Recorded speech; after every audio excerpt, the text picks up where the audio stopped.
That's right. For the first time in a little too long, there's some news about Dungeons & Dragons which impacts both the creator community and the wider community of players and game masters in a really good way. And what's this? No jump cuts or sound effects or graphics flying across the screen? Bob, it's been like 20 seconds already.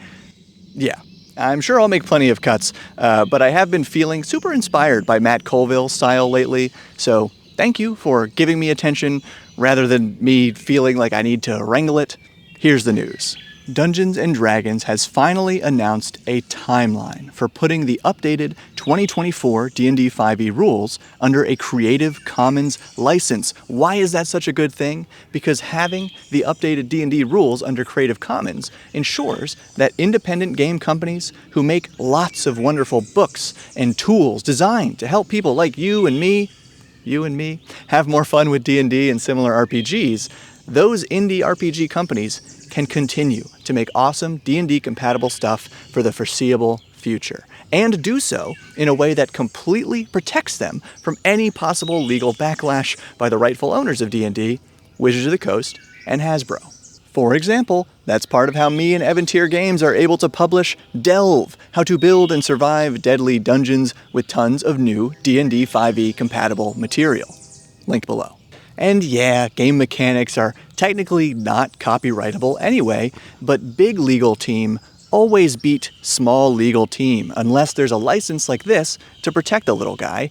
And yeah, these updated D&D rules are apparently supposed to be compatible with the 2014 rules, which were already under Creative Commons. And yeah, this isn't exactly news. They first made a promise to do this in early 2023, but finally, we have a rough deadline. Let's see it, Editor Bob. Within weeks of the 2025 release of the Monster Manual. Does that mean 2 weeks? 2,000 weeks? We don't know. And when I first heard this news, I was underwhelmed because here's Dungeons & Dragons TM being quote-unquote thrilled to announce that they plan to keep their promise to the community. Is that how low the bar is? Reminder, these promises were not made just for the sake of doing nice things. No, they made all these promises as part of their apology to make up for Wizards of the Coast going, "Oh, sorry, we didn't think you would notice us trying to silently destroy the independent RPG industry." So to me, announcing that they plan to follow through with their own apology didn't exactly seem worth celebrating. However, having sat on this news for a minute, I do really see this announcement as the turning point. We're rounding third base, beginning the home stretch to finally close the book on the last metaphor for the negativity that at least I personally have let drag me down a bit for over a year. Because if we look at the apology promises made by D&D's executive producer, the only item left now is creating an internal content policy, which might be done already. It's not supposed to be public, so we won't know, and an internal content policy does little to nothing for the community anyway. And 100%, this announcement isn't the same thing as fulfilling these last few promises. Technically, we are still waiting on the updated rules to go under Creative Commons, the translation, and the previous edition's rules. But that translation has to come after the update in English, and the previous edition rules were also given a rough deadline in this announcement. So I really just cannot see them making this announcement and therefore publicly renewing these promises, reminding us all about them, unless they were dang sure they were finally going to get these done. And I say finally because they did tell us that the previous edition rules would be under Creative Commons by the start of this year, 2024. That did not happen, but that was before they lost a chunk of their staff because of Hasbro's layoffs while they're in the middle of updating the core rules of their game. Not a great time to lose employees. That delay was totally understandable.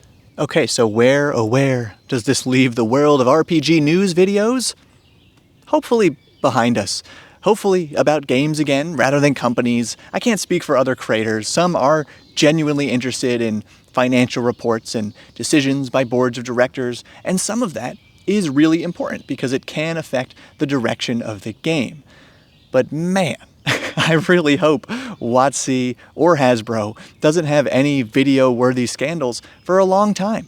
Not only because these scandals have put a damper on the game for so many people, but also selfishly because I'm really tired of seeing comments, very few and far between, but nonetheless, comments calling me a D&D hater or accusing me of clickbait simply because I made videos about a couple of the things that Wizard of the Coast and Hasbro have done. Like somebody called this video clickbait when the whole story is right in the title and thumbnail.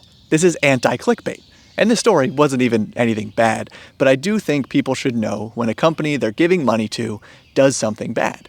However, I'm not out here crouching in a corner rubbing my evil fingers together waiting for D&D to collapse.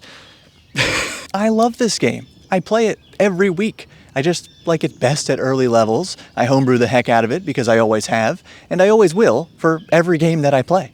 And you know what? I am looking forward to the D&D history book thing coming out this summer. I want it.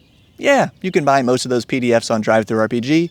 I know. I already have. And yeah, even the original drafts of D&D are accessible as public records because they were part of a court case between Dave Arneson and Gary Gygax a couple decades ago, so you don't need to buy this book to get those if you really want them. But I think it would be cool to have all of it in one nice package. And I am curious about the updated player's handbook, races and classes, what that'll all look like. But like I said, I prefer the low levels of D&D, so if I'm gonna pay for something, I would rather wait for a new starter set because those have always been my favorite releases from D&D. So hopefully that brings us back to square one, you know, being a shill rather than a hater, because even though both titles are equally false, at least the former stems from positivity. No joke, I saw a video, not a comment, a video someone made where they spent like 5 minutes calling me a shill for Daggerheart. I just like the game, dude. And if you need any more proof of how some folks out here don't even know what they're mad about anymore, take a look at this other bit of recent D&D news where D&D Beyond actually removed a form of microtransactions that already existed on the platform. Now, I know some people are not happy about this. We'll circle back to why, but this article shared that negative opinion. Then this guy retweeted the article citing microtransactions as part of the problem when they literally just took away a form of microtransactions. Thankfully, Tree Ant Monk, level-headed as always, showed up to set the record straight. And side note, Tree Ant Monk actually made a great video recently about fact-checking RPG news because some of it has gotten out of hand. So yeah, real quick for those who are curious, D&D Beyond removed a la carte purchases of specific subclasses or races from the source books. People liked this because it meant you could buy just a little piece of a book instead of the whole thing if you didn't want to buy the whole thing. But the prices were very high for the amount of content you were actually receiving with those purchases. And Tree Ant Monk also pointed out that the reason they shut this down was probably because it wasn't compatible with the rules update that's around the corner now. But gang, that's it. Unless Wizards of the Coast hires a new president with an undeniably interesting background, or commits some other unprecedented transgression against the RPG community, or, on the positive side, maybe they do something really awesome for the community, just for the sake of doing it instead of as part of an already promised apology. Unless any of that happens, I'm not going to talk about them for a while, just the game of D&D and other amazing games like it, because I don't know if you've heard, but I got a book to write. Delve, How to Build and Survive Deadly Dungeons has been a huge success on Kickstarter. Thank you so much to the over 3,500 people who have backed the project. It's going to be over 200 pages of new monsters, traps, and puzzles, magic items, player options, mini dungeons, tools, and tips for designing and surviving fun dungeons, available for 5e D&D. Because we can do that, and Shadowdark RPG. Check out the free sample PDF through the link below, and of course, thank you to the Bob World Builder patrons who make all of this possible, and please, keep building. Do you play D&D, dude? Okay. Bye, I guess.